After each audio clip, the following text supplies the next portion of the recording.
Head teacher examination के GS syllabus के अंतर्गत इंडियन पॉलिटी में मैंने आपको भारतीय संविधान के सभी भाग और अनुसूचियों की जानकारी दे चुका हूं। अगर आपने उस वीडियो को नहीं देखा है तो उसका लिंक मेरे डिस्क्रिप्शन बॉक्स में है, जहां से जाकर के आप उस वीडियो को आसानी से देख सकते हैं। दोस्तों, इस वीडियो में मैं आज आपके बीच में भारतीय संविधान के सभी अनुच्छेदों को आपके सामने प्रस्तुत करने जा रहा हूं। इस तरह से आपके सामने रखूंगा कि आपको एक बार देखने के बाद लगभग सभी अनुच्छेद याद हो जाएंगे। आपके मन में जरूर ये प्रश्न उठा होगा कि इतने सारे अनुच्छेद को एक बार में कैसे याद कर सकते हैं। तो देखिए, मैं आपको कैसे बताऊंगा वो पहले बता देता हूँ। देखिए, भाग 1 से लेकर के भाग 4 के क तक, यानी संघ राज्य क्षेत्र से लेकर के मूल कर्तव्य तक एक एक अनुच्छेद की जानकारी दूंगा। उसके बाद मैं आपको किस तरह से बताऊंगा ये जान लीजिए। देखिए, जैसे राष्ट्रपति से संबंधित जितने भी अनुच्छेद हैं वो एक साथ मैं आपको बताऊंगा। उपराष्ट्रपति से संबंधित, उसके बाद प्रधानमंत्री से संबंधित, संसद से संबंधित, सर्वोच्च न्यायालय से संबंधित, उच्च न्यायालय से संबंधित, राज्यपाल से संबंधित, मुख्यमंत्री से संबंधित, ये जितने भी हैं, संघ लोक सेवा आयोग से संबंधित, इन सबको अलग अलग करके एक साथ इनसे जो रिलेटेड जो अनुच्छेद हैं वो आपको मैं बताऊंगा। तो आपको याद करना आसान होगा, आपको समझना आसान होगा और एक बार देख लेने के बाद आपके दिमाग में ये बिल्कुल सेट हो जाएगा। तो चलिए एक एक अनुच्छेद के बारे में जानकारी हासिल करते हैं। और दोस्तों, आपके एग्जामिनेशन के लिए मोस्ट इम्पॉर्टेंट है, इसलिए इसके बारे में आपको जानना बहुत ज़रूरी है। अनुच्छेद से प्रश्न जरूर आते हैं और अगर आप इस वीडियो को देख लेंगे तो आपको इसमें किसी भी तरह की परेशानी नहीं होगी जानने में, समझने में। सबसे पहले हम लोग भाग 1 की जानकारी लेते हैं, संघ और उसके राज्य क्षेत्र। इसमें अनुच्छेद 1 क्या है? संघ का नाम और उसका राज्य क्षेत्र है। तो 2 कहता है कि नए राज्यों का प्रवेश या स्थापना। अब देखिए, जो संघ का नाम है भारत और उसके राज्य क्षेत्र जो हैं ये अनुच्छेद 1 में वर्णित है। 2 में अगर कोई नया राज्य भारतीय सीमा में प्रवेश करना चाहता है, उसका स्थापना, यह अनुच्छेद 2 में है। वहीं 3 में है कि राज्य का निर्माण और सीमाओं के नामों में परिवर्तन। अब देखिए, राज्य का कोई नया राज्य का निर्माण होगा, सीमा में परिवर्तन, उसके नाम में परिवर्तन होगा, सीमा का राज्य के नाम में परिवर्तन होगा, ये अनुच्छेद 3 में वर्णित है। अनुच्छेद 4 कहता है कि पहली अनुसूची और चौथी अनुसूची के संशोधन तथा 2 और 3 के अधीन बनाई गई विधियाँ, ये अनुच्छेद 4 के अंतर्गत आता है। तो संघ और उसका राज्य क्षेत्र जो भाग 1 में वर्णित है उसका यहाँ पर मैंने आपको जानकारी दे दी। अब आगे बढ़ते हैं। देखिए, भाग 2 जिसके अंतर्गत नागरिकता है, इसमें अनुच्छेद 5 है कि संविधान के प्रारंभ पर जो नागरिकता दी गई भारतीय नागरिकों को, इसका वर्णन अनुच्छेद 5 में है। वहीं 6 में भारत आने वाले व्यक्तियों को नागरिकता, जो भारत आएंगे उनको नागरिकता जो प्रदान की गई, उस समय जो क्षेत्र जो था, जो पाकिस्तान जैसे बंटवारा हुआ, तो उस समय जो भारत आए या अभी भारत आएंगे, उस मामले में वो जो अनुच्छेद है वो अनुच्छेद 6 काम करेगा। ये अनुच्छेद 6 के अंतर्गत वर्णित है। अनुच्छेद 7 कहता है पाकिस्तान जाने वालों को नागरिकता, जो भारत के संविधान बनने के समय, भारत की आज़ादी के समय जो दोस्तों भारत से पाकिस्तान चले गए, उनके बारे में अनुच्छेद 7 में वर्णित है कि उनके नागरिकता का क्या होगा, खत्म होगा किस तरह से। ये अनुच्छेद 7 में है। अनुच्छेद 8 में है कि भारत के बाहर रहने वाले व्यक्तियों को नागरिकता किस तरह से प्रदान की जाएगी, ये अनुच्छेद 8 में वर्णित है। 9 में है कि विदेशी राज्य की नागरिकता लेने पर नागरिकता का ना होना, यानी अगर कोई व्यक्ति विदेशी राज्य की नागरिकता ले लेता है तो उसकी नागरिकता समाप्त हो जाएगी, इसका वर्णन अनुच्छेद 9 में है। तो 10 में है नागरिकता के अधिकारों का बना रहना, ये अनुच्छेद 10 में वर्णित है।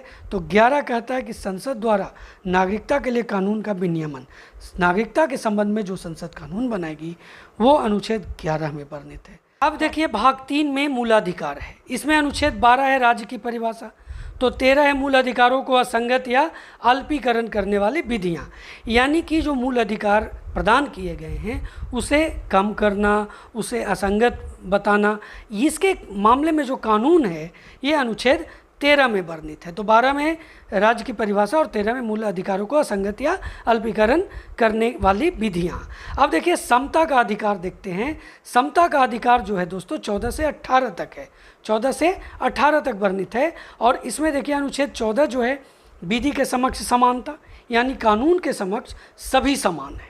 अब अनुच्छेद 15 है कि धर्म, जाति, लिंग पर भेद का प्रतिषेध, यानी इसमें कोई भी भेद नहीं होगा, ये अनुच्छेद 15 है। अब देखिए इसमें धर्म, जाति और लिंग पर जो भेद का प्रतिषेध है, इसके अंतर्गत देखिए जाति के मामले में बात करें तो अनुसूचित जाति, अनुसूचित जनजाति, ओबीसी, धर्म में अल्पसंख्यक वर्ग जो है, लिंग में महिलाओं के मामले में कुछ जो विशेष व्यवस्थाएं की गई हैं वो अपवाद हैं। उसके बाद अनुच्छेद 16 जो है लोक नियोजन में अवसर की समानता, यानी कि जो भारतीय सेवा है, भारतीय नौकरी वगैरह है, उसमें जो अवसर दी जाएगी उसमें समानता है। अब इसमें भी अपवाद है, अनुसूचित जाति, अनुसूचित जनजाति, ओबीसी, महिलाओं के बारे में जो विशेष उपबंध किए गए हैं वो अपवाद के रूप में है। तो 17 जो है अस्पृश्यता का अंत है, छुआछूत का अंत जो है वो है 17 में। तो 18 जो है उपाधियों का अंत, यानी भारत के का जो कोई भी व्यक्ति है वो उपाधि नहीं अर्जित करेगा, ये अनुच्छेद 18 में वर्णित है। कोई भी बाहरी जो उपाधि है, विदेश के द्वारा जो उपाधि प्रदान की जाती है, सर वगैरह का जो उपाधि दिया जाता था, वो इसके अंतर्गत है कि उपाधियों का अंत। हम लोग बात करेंगे स्वतंत्रता का अधिकार। दोस्तों ये 19 से 22 तक वर्णित है। इसमें सबसे पहले 19 में है कि वाक की स्वतंत्रता। अब देखिए इसमें किस तरह से 19 के 1 में है वाक और अभिव्यक्ति की स्वतंत्रता, यानी ए भी कर सकते हैं, बी सी डी इस तरह से। अब देखिए इसमें क्या है कि बिना किसी हथियार के शांतिपूर्वक इकट्ठा होने की स्वतंत्रता। अब इसको कैसे आप याद रख सकते हैं, देखिए बिना किसी हथियार के एक जगह इकट्ठा होना है, इकट्ठा होने के बाद संघ या सहकारी समिति बना लेना है, और जब उस समिति या संघ बनेगा तो फिर भ्रमण होगा पूरे देश में। अब भ्रमण होने के बाद किसी भी हिस्से में बसने की स्वतंत्रता होगी। जब तक धारा 370 था तो जम्मू कश्मीर अपवाद था, तो भारतीय क्षेत्र के किसी भी हिस्से में रहने और बसने की स्वतंत्रता। अब बस गया तो फिर अपने पसंद के पेशे को अपनाने की स्वतंत्रता थी, उसमें जाने की स्वतंत्रता है। प्रेस की स्वतंत्रता का उल्लेख इसी में निहित है। अब अनुच्छेद 20 जो है अपराधों के दोष सिद्धि के संबंध में संरक्षण है। अगर अपराध के लिए दोष सिद्धि हो गया तो उसके संबंध में क्या संरक्षण दिया गया है, ये अनुच्छेद 20 में वर्णित है। तो 21 में प्राण और दैहिक स्वतंत्रता, ये सभी जो देखिए जितने भी मूल अधिकार हैं वो समाप्त हो सकते हैं, लेकिन 21 जो है उसे समाप्त नहीं किया जा सकता है। ये अनुच्छेद 21 को विशेष ये प्रावधान किया गया 1921 के लिए। तो प्राण और दैहिक स्वतंत्रता कभी भी समाप्त नहीं हो सकती। 19 के क में है 6 से 14 वर्ष के बच्चों को शिक्षा का अधिकार, तो ये बहुत ही महत्वपूर्ण है अनुच्छेद। अब देखिए अनुच्छेद 22 जो है कि कुछ दशाओं में गिरफ्तारी से संरक्षण मिलता है। इसके मामले में दोस्तों संरक्षण प्रदान किया गया है गिरफ्तारी को लेकर के अनुच्छेद 22 के अंतर्गत। बात करते हैं शोषण के विरुद्ध अधिकार, ये 23-24 में वर्णित है। अब इसमें क्या है देखिए अनुच्छेद 23 में मानव के दुर्व्यापार और बाल श्रम। अब देखिए इसमें अंतर्गत क्या है, तो मानव की खरीद फरोख्त नहीं हो सकती। बालकों को 14 साल से नीचे के जो बालक हैं उनसे कार्य नहीं करवाया जा सकता, ये अनुच्छेद 23 में वर्णित है। तो 24 में है कारखानों में बालक का नियोजन का प्रतिषेध।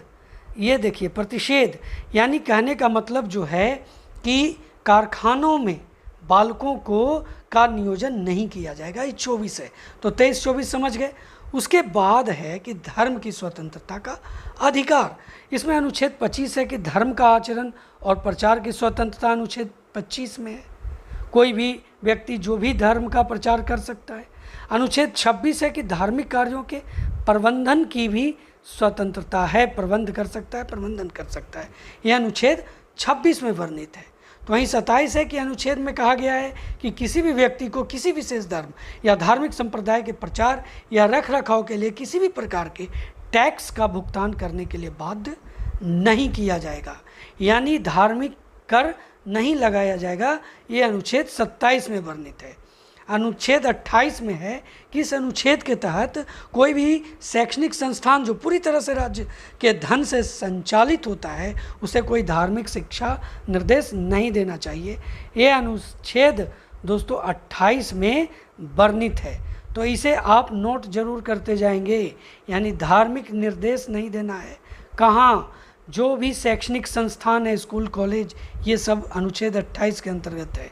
उसके बाद संस्कृति और शिक्षा संबंधी अधिकार के बारे में बात करते हैं। देखिए अनुच्छेद 29 है अल्पसंख्यक वर्गों के हितों का संरक्षण, यानी अल्पसंख्यक वर्ग है उनका हित का संरक्षण किया जाएगा, उनके बारे में विशेष उपबंध है अनुच्छेद 29 में। अनुच्छेद 30 में शिक्षा संस्थानों की स्थापना और प्रशासन करने का अल्पसंख्यक वर्गों का अधिकार, यह अनुच्छेद 30 में वर्णित है, जिसके अंतर्गत मदरसा वगैरह की स्थापना होती है, यह अनुच्छेद 30 में है।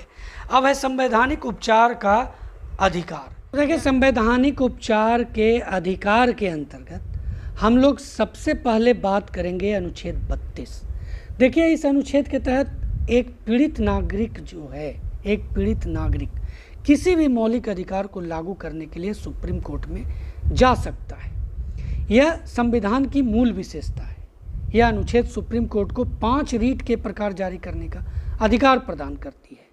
वह है क्या, देखिए पहला जो है बंदी प्रत्यक्षीकरण। यह रीट क्या है, एक व्यक्ति को जब हिरासत में ले लिया जाता है तो व्यक्ति को सशरीर, ये सशरीर लिखेंगे, सशरीर अदालत के सामने पेश करने का आदेश देती है। उसके बाद है परमादेश। यह रीट सार्वजनिक अधिकारियों को अपने कर्तव्यों का पालन करने का आदेश देती है जो वे विफल रहे हैं या प्रदर्शन करने से इनकार कर दिया है, तो ये परमादेश है।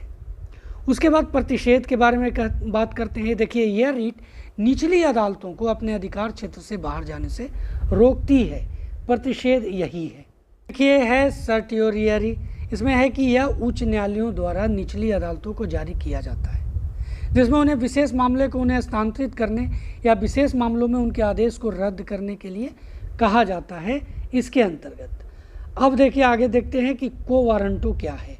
यह रीट किसी व्यक्ति को ऐसे सार्वजनिक पद पर रहने से रोकता है जिसका वह हकदार नहीं है, ये को वारंटो है। अब देखिए अनुच्छेद 33 है कि इस अनुच्छेद के तहत संसद को सशस्त्र बलों, पुलिस बलों, अर्धसैनिक बलों या खुफिया एजेंसी के सदस्यों को दिए गए मौलिक अधिकारों पर प्रहार करने का अधिकार है, ताकि उनके कर्तव्यों का उचित निर्वहन सुनिश्चित किया जा सके और उनके बीच अनुशासन बनाए रखा जा सके। हालांकि इस मामले में कोर्ट मार्शल को इससे बाहर रखा गया है अनुच्छेद 33 के अंतर्गत। ऐसे कानून बनाने की शक्ति केवल संसद के पास है और मौलिक अधिकारों के हनन के आधार पर इन कानूनों को किसी भी अदालत में चुनौती नहीं दी जा सकती। ये चीज़ जान लीजिए, इसके अंतर्गत आता है। अगर इससे क्वेश्चन पूछता है तो आप यहाँ पर इस तरह से ही जवाब देंगे। अनुच्छेद 34 है, इस अनुच्छेद के अनुसार यदि किसी क्षेत्र में मार्शल लॉ लागू है तो उस क्षेत्र में मौलिक अधिकारों पर प्रतिबंध लगाया जा सकता है।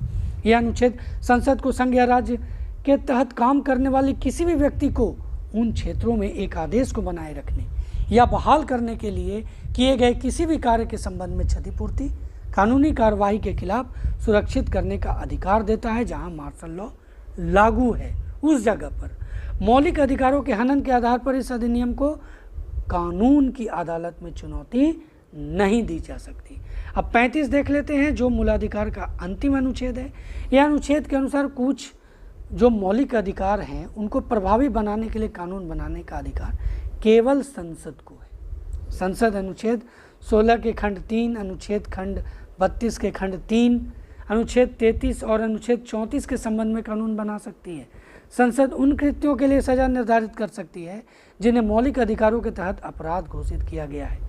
ऊपर जितने भी मामलों से संबंधित कोई भी कानून जो संविधान के प्रारंभ के दौरान लागू होते हैं तब तक लागू रहेंगे जब तक कि इसे संसद द्वारा परिवर्तित या निरस्त या संशोधित नहीं किया जा सकता। अब आ जाते हैं भाग 4, जो नीति निर्देशक तत्व है। इसके बारे में भी एक एक करके जान लेते हैं, अक्सर एग्जामिनेशन में पूछा जाता है। 36 से 51 तक नीति निर्देशक तत्व है। अब इसमें 36 है कि राज्य की परिभाषा का वर्णन है, तो 37 जो है दोस्तों इस भाग में अंतर्विष्ट तत्वों को लागू होना अनिवार्य है। इस भाग में अंतर्विष्ट उपबंध किसी न्यायालय द्वारा परिवर्तनीय नहीं होंगे, किंतु फिर भी इनमें अधिकथित तत्व देश के शासन में मूलभूत हैं और विधि यानी कानून बनाने में इन तत्वों को लागू करना राज्य का कर्तव्य होगा। यह अनुच्छेद 37 है। अनुच्छेद 38 है कि राज्य लोक कल्याण की अभिवृद्धि के लिए सामाजिक व्यवस्था बनाएगा। उसके बाद अनुच्छेद 39 है कि राज्य द्वारा अनुसरणीय कुछ नीति तत्व हैं जो राज्य द्वारा अनुसरण किए जाते हैं। तो 39 का जो है 39 के अंतर्गत राज्य द्वारा अनुसरणीय कुछ नीति तत्व हैं। तो 39 का कहता है कि समान न्याय और निःशुल्क विधिक सहायता, ये 39 का के अंतर्गत आता है। तो 40 ग्राम पंचायतों का संगठन, ये याद रखेंगे, बहुत इम्पॉर्टेंट है। ग्राम पंचायतों का संगठन जो है अनुच्छेद 40 के अंतर्गत आता है। अनुच्छेद 41 है कि कुछ दशाओं में काम, शिक्षा और लोक सहायता पाने का अधिकार है।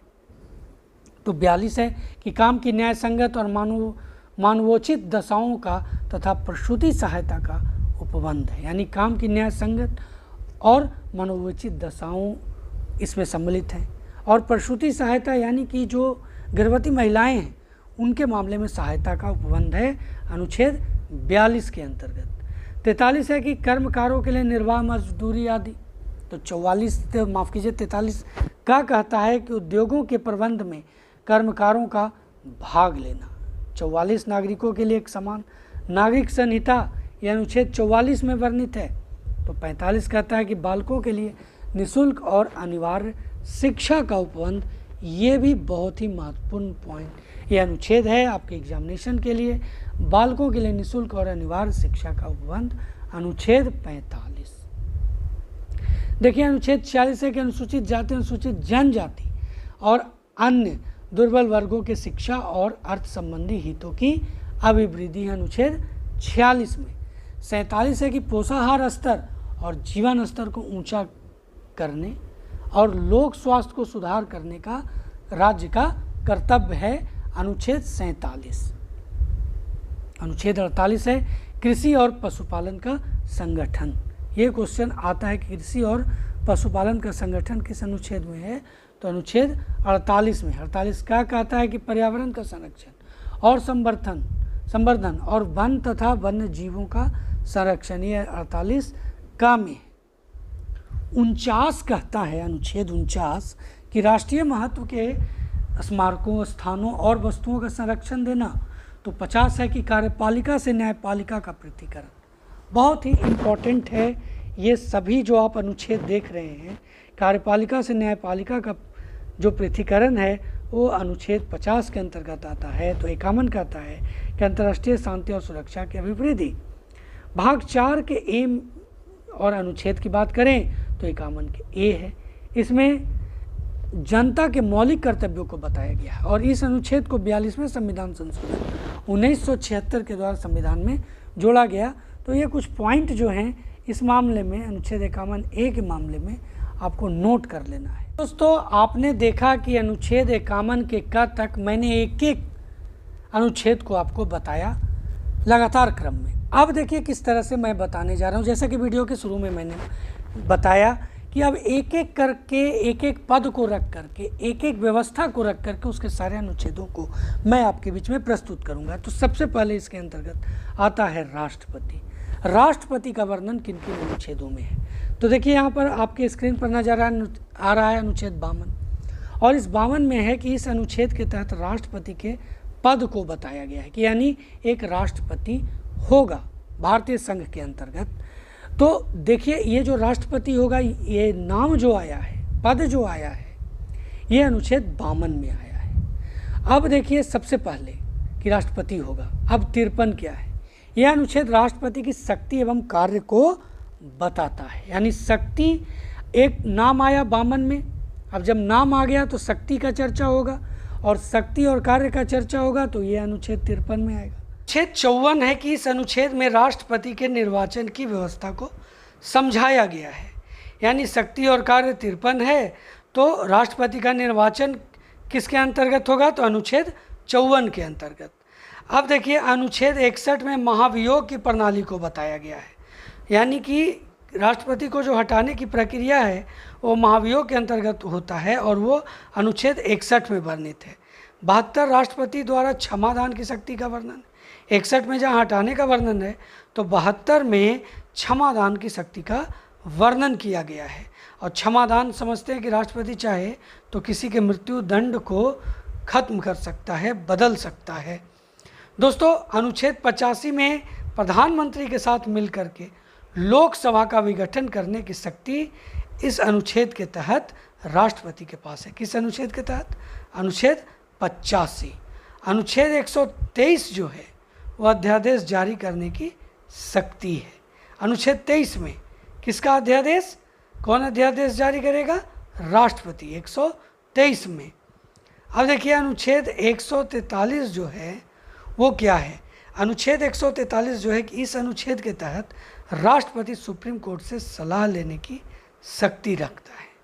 यानी कि राष्ट्रपति जो है सुप्रीम कोर्ट से सलाह लेगा किसी मामले में, मानना या ना मानना ये राष्ट्रपति के ऊपर डिपेंड करता है। अब देखिए आगे उपराष्ट्रपति के बारे में चर्चा करते हैं। उपराष्ट्रपति के बारे में सभी अनुच्छेदों की जानकारी हासिल करते हैं। इसमें अनुच्छेद 63 है कि भारत में एक उपराष्ट्रपति होंगे और इस पद की जानकारी इस अनुच्छेद में मिलती है। किसमें? अनुच्छेद 63 में। किसका? उपराष्ट्रपति का। अब देखिए 61 हम लोगों ने पढ़ा, 61 में क्या पढ़ा हम लोगों ने? महाभियोग की प्रणाली। और देखिए 63 में है भारत में एक उपराष्ट्रपति होंगे और इस पद की जानकारी इस अनुच्छेद से मिलती है, यानी कि 63 से मिलती है। उसके बाद अनुच्छेद 64 क्या है उसका हम लोग यहाँ पर अध्ययन करते हैं। अनुच्छेद 64 है कि उपराष्ट्रपति राज्यसभा के सभापति के रूप में कार्य करेंगे और इस बात का वर्णन इस अनुच्छेद में मिलता है। किसमें? अनुच्छेद 64 में। तो देखा आपने कि अनुच्छेद 63 में क्या था, तो 63 में था कि एक उपराष्ट्रपति होंगे और 64 में वो राज्यसभा के सभापति होंगे। अब प्रधानमंत्री क्या के बारे में जानते हैं कि कौन कौन से अनुच्छेद आते हैं प्रधानमंत्री के अंतर्गत। तो अनुच्छेद 74 में है कि राष्ट्रपति की सहायता के लिए एक मंत्रिपरिषद का गठन किया जाएगा। तो 75 में है कि मंत्रिपरिषद के प्रमुख के रूप में प्रधानमंत्री होंगे। ये है प्रधानमंत्री से संबंधित दो अनुच्छेद, यानी 74 राष्ट्रपति की सहायता के लिए एक मंत्रिपरिषद का गठन और 75 में मंत्रिपरिषद का प्रमुख प्रधानमंत्री। अब संसद के बारे में देख लीजिए। संसद में सबसे पहले 79 जो अनुच्छेद है उसके बारे में देखते हैं। देखिए संसदीय व्यवस्था का वर्णन है 79 में, यानी संसद के अंतर्गत जो बैठकें होती हैं, जो व्यवस्थाएं होती हैं, वो संसदीय व्यवस्था में आता है और ये अनुच्छेद 79 में वर्णित है। अनुच्छेद 80 में है राज्यसभा अर्थात उच्च सदन, यानी राज्यसभा को उच्च सदन कहा जाता है। ये अनुच्छेद 80 में वर्णित है। अब देखिए 81 में है लोकसभा का वर्णन, यानी जो निम्न सदन होता है।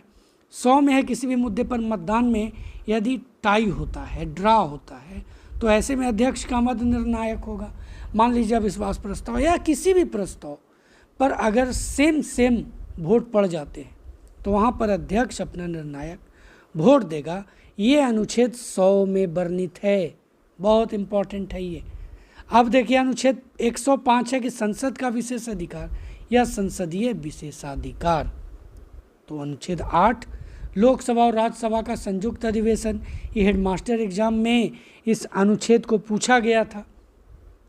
अब देखिए अनुच्छेद 110 है धन विधेयक, ये याद रखेंगे। 110 जो है धन विधेयक है। अब देखिए अनुच्छेद 112 है कि इस अनुच्छेद के तहत बजट आता है, जिसे वार्षिक वित्तीय लेन देन भी कहते हैं।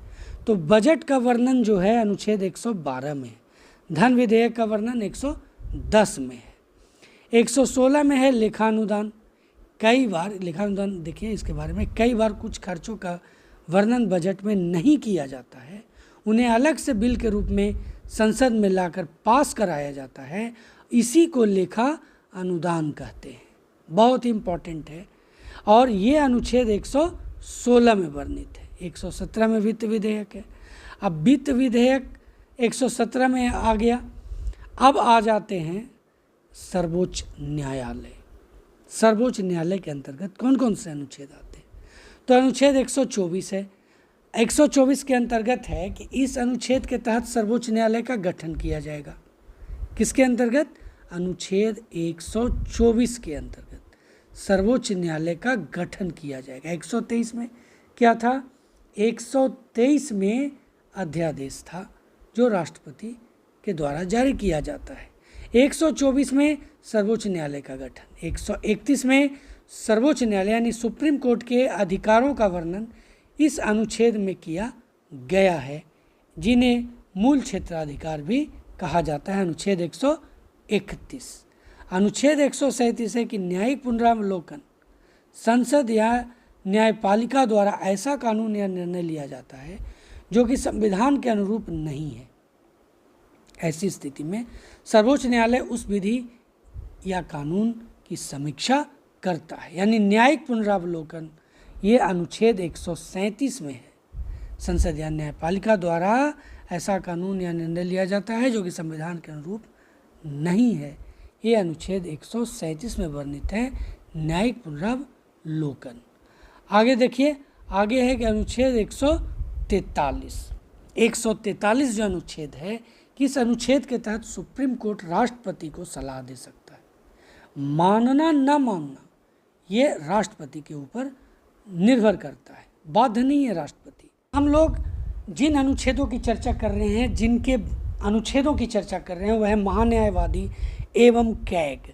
महान्यायवादी एवं कैग यानी अटॉर्नी जनरल ऑफ इंडिया और controller and auditor general of India, यानी महान्यायवादी और नियंत्रक एवं महालेखा परीक्षक। अब देखें अनुच्छेद 76 क्या है।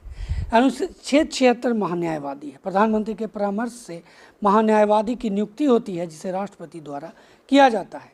हम कह सकते हैं कि सरकार को कानूनी सलाह के लिए एक विधि विशेषज्ञ की आवश्यकता होती है और वो कौन होता है? महान्यायवादी होता है। देखिए अनुच्छेद 148 में कैग है, यानी controller and auditor general of India, नियंत्रक एवं महालेखा परीक्षक। इसकी नियुक्ति भी राष्ट्रपति द्वारा की जाती है। अनुच्छेद 148, महान्यायवादी 76 और कैग कितना 148। बहुत इजी है याद रखना। और इसकी नियुक्ति भी राष्ट्रपति द्वारा होती है, ये भी जान लीजिए, ये भी क्वेश्चन आता है। तो इसका प्रमुख कार्य सरकार द्वारा सार्वजनिक उपयोग किए जाने वाले धन का लेखा जोखा रखना होता है।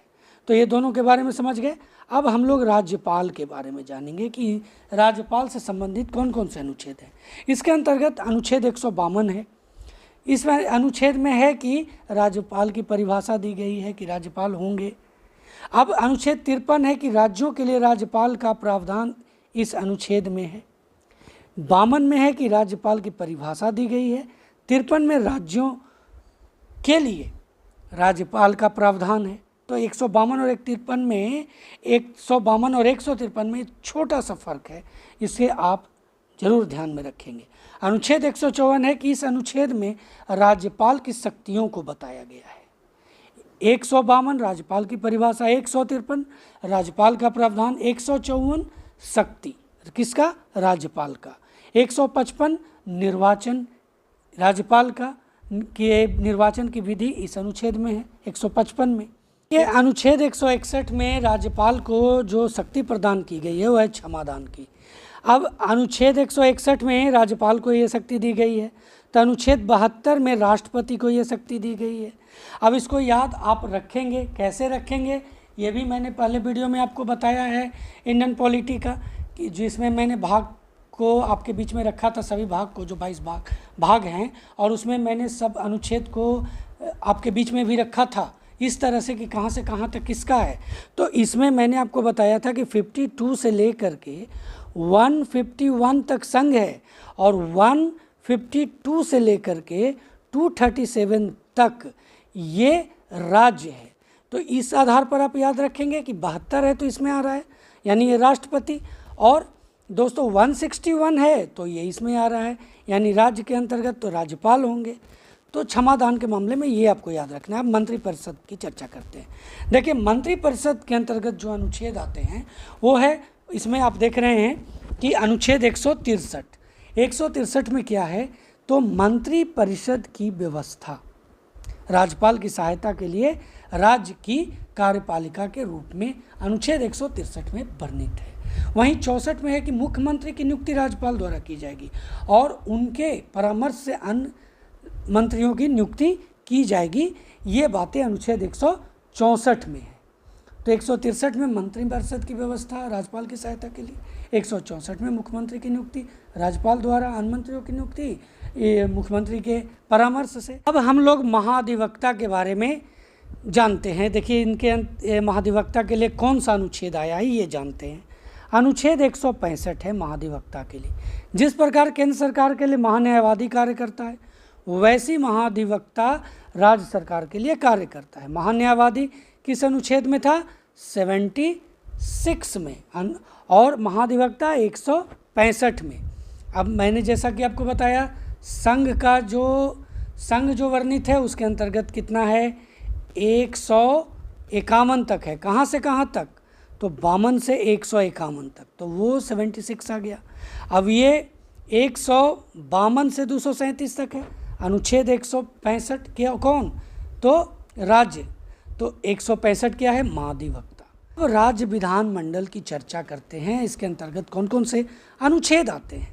तो देखिए, सबसे पहले आता है अनुच्छेद 168, जिसके अंतर्गत विधानमंडल का जिक्र है।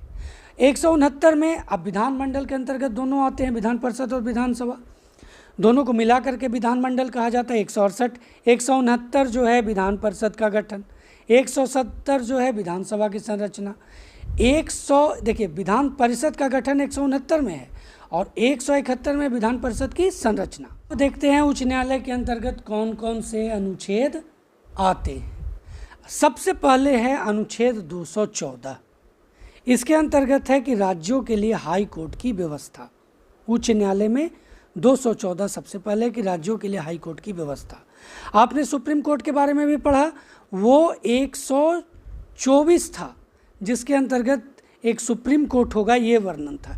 यानी 90 माइनस कर देंगे अगर इसमें से, तो राज्यों के लिए एक हाई कोर्ट की व्यवस्था के बारे में आप पहुंच जाइएगा 214 के अंतर्गत। अब देखिए 216 में है कि उच्च न्यायालय का गठन, जहां 214 में राज्यों के लिए हाई कोर्ट की व्यवस्था, तो 216 में उच्च न्यायालय का गठन। 231 में है इस अनुच्छेद में 2 या 2 से अधिक राज्यों के लिए एक उच्च न्यायालय हो सकता है। इस पर बहुत जगह ऐसी व्यवस्थाएं हैं और यह इस अनुच्छेद में बताया गया है। किस अनुच्छेद में? अनुच्छेद 231 में। केंद्र राज्य संबंध के बारे में चर्चा करते हैं। इसके अंतर्गत अनुच्छेद 249, तो राज्य सूची पर केंद्र द्वारा कानून बनाए जाने की शक्ति का प्रावधान इस अनुच्छेद में है। किस मामले में? राज्य सूची पर अगर केंद्र सरकार कानून बनाए, ये अनुच्छेद 249 में वर्णित है। 262 में राज्यों के मध्य नदी जल विवाद से संबंधित अनुच्छेद है। अनुच्छेद 262 के अंतर्गत केंद्र राज्य संबंध के मामले में बात कर रहे हैं हम लोग। अनुच्छेद 263 है कि अंतर्राज्यीय परिषद, जिसमें सभी राज्यों के मुख्यमंत्री तथा केंद्र की ओर से प्रधानमंत्री शामिल होंगे, ये अनुच्छेद 263 में वर्णित है। ये बहुत बार एग्जामिनेशन में पूछा गया है। अंतर्राज्यीय परिषद किस अनुच्छेद में वर्णित है? तो अनुच्छेद 263। देखिए, अनुच्छेद 266 में संचित निधि है। इसमें केंद्र के राजस्व को रखा जाता है और व्यय किया जाता है। अब आगे बढ़ते हैं, 237 आकस्मिक निधि है, जहां 266 संचित निधि, तो 267 आकस्मिक निधि, जो खर्चे अचानक आते हैं उसके लिए है ये आकस्मिक निधि। अनुच्छेद 267, 266 संचित निधि, 267 आकस्मिक निधि। अब देखिए, अनुच्छेद 280 जो है वित्त आयोग है। वित्त आयोग का गठन प्रत्येक 5 वर्ष में राष्ट्रपति द्वारा किया जाता है और इसका मुख्य उद्देश्य केंद्र एवं राज्यों के बीच करों का विभाजन करना। तो पूरी जानकारी मैंने आपको यहाँ पर वित्त आयोग की दे दी। इस अनुच्छेद 280 के अंतर्गत आता है। अनुच्छेद 312 है, क्या है? अखिल भारतीय सेवाएं। इसके अंतर्गत IAS, IPS, IFS ये सभी आता है। किस मामले में? अनुच्छेद 312 में इनका वर्णित है अखिल भारतीय सेवाओं का। अब अनुच्छेद 315 में है संघ लोक सेवा आयोग। अखिल भारतीय सेवाएं 312 और 315 संघ लोक सेवा आयोग, जो दोस्तों इसकी नियुक्ति करती है, जो इसका एग्ज़ाम के बारे में व्यवस्था करती है, एग्ज़ाम की व्यवस्था करती है। संघ लोक सेवा आयोग ये जो है ये 315 में वर्णित है। अब निर्वाचन आयोग 324 में है। भारत में निर्वाचन करवाने की पूर्ण जिम्मेदारी इस अनुच्छेद के तहत निर्वाचन आयोग को दी गई है। SC ST आंग्ल भारतीय के बारे में अब हम लोग पढ़ लेते हैं। इनके बारे में कौन कौन से अनुच्छेद आते हैं? तो 330 लोकसभा में अनुसूचित जाति और अनुसूचित जनजाति के लिए आरक्षण। बहुत इम्पॉर्टेंट ये अनुच्छेद है, ये अक्सर एग्जामिनेशन में पूछे गए हैं। अनुच्छेद 330 के बारे में लोकसभा में अनुसूचित जाति और जनजाति के लिए आरक्षण का प्रावधान जो है। 331 लोकसभा में आंग्ल भारतीयों के लिए आरक्षण। 332 विधानसभा में अनुसूचित जाति और जनजातियों के लिए आरक्षण। तो यहाँ पर आपने देखा कि 330 लोकसभा में अनुसूचित जाति अनुसूचित जनजाति के लिए आरक्षण, 31 में लोकसभा में आंग्ल भारतीय के लिए आरक्षण और 332 में विधानसभा में अनुसूचित जाति एवं अनुसूचित जनजाति के लिए आरक्षण, 33 में विधानसभा में आंग्ल भारतीयों के लिए आरक्षण। तो सब क्लियर हो गया। यहाँ पर अनुच्छेद 330 से लेकर के 333 तक 335 है कि सेवाओं या पदों में SC/ST के लिए आरक्षण, जो आरक्षण नौकरियों में मिलता है, ये अनुच्छेद 335 में वर्णित है। 338 में है SC यानी अनुसूचित जाति आयोग, ये 338 में है। 338 के A में है ST, ध्यान दीजिए। 335 में SC/ST के लिए जो आरक्षण सेवाओं में दिया गया है, 338 में अनुसूचित जाति, 338 A में ST अनुसूचित जनजाति आयोग। यह अनुसूचित जाति आयोग अनुसूचित जनजाति आयोग से अगर प्रश्न आपसे पूछेगा अनुच्छेद के मामले में तो ये होगा। अनुच्छेद 340 OBC है, यानी पिछड़ी जाति, अदर बैकवर्ड कास्ट जो है, ये 340 में है। राजभाषा अनुच्छेद 343 में है, राजभाषा के लिए हिंदी को और लिपि के रूप में देवनागरी लिपि को अपनाया गया है 343 में। आपात उपबंध की बात कर लेते हैं, अनुच्छेद 352 में राष्ट्रीय आपात, युद्ध, बाहरी आक्रमण, सशस्त्र विद्रोह आदि की स्थिति पर यह आपातकाल लगाया जाता है। 356 राष्ट्रपति शासन, जो राज्यों में लगाया जाता है जब व्यवस्था विफल हो जाती है। अनुच्छेद 360 में वित्तीय आपात, देश के किसी भी राज्य में या संपूर्ण देश में यदि वित्तीय संकट आ जाता है तो ऐसी स्थिति में वित्तीय आपात घोषित कर दिया जाता है। दोस्तों, अब है कि संविधान संशोधन होगा, किस अनुच्छेद में वर्णित है, तो ये 368 में वर्णित है। दोस्तों, यह था भारतीय संविधान के सभी अनुच्छेदों की संपूर्ण जानकारी एक विशेष तरीके से। दोस्तों, जिस तरह से मैंने आपके बीच में इन सभी अनुच्छेदों को प्रस्तुत किया और आपने अगर पूरा वीडियो को ध्यानपूर्वक देखा होगा तो मुझे आशा है कि आपको सारी जानकारी हासिल हो गई होगी। सभी अनुच्छेदों के बारे में आपने समझ लिया होगा, जान लिया होगा।